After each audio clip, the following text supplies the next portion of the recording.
यो घरको कान्छी छोरीहरू भनेको कान्छी छोरी मात्रै होइन क्या, यिनीहरू भनेको डनहरू हो।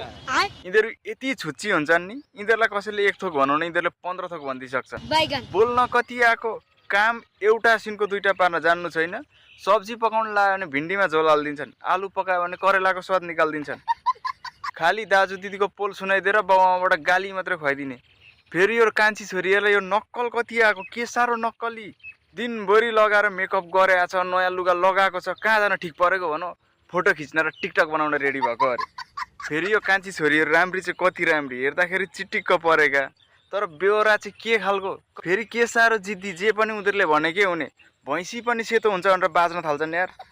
अनि फेरि यो घरको कान्छी छोरीहरू कति साह्रो मिठासे, खाना चाहिँ मिठो मिठो चाहिने। अनि सब्जी पकायो भने चाहिँ भिन्डीमा झोल हालेर पकाइन्छ। तर यो कान्छी छोरीहरूलाई नि पीडा चाहिँ पीडा नै छ है। यिनीहरूलाई बाउआमालाई लाउने काम भनेको नि त्यही धन्दा गर्ने र भात सब्जी पकाउने हो। अनि पाहुना आयो भने कुरा काट्दिन थाल्छन्।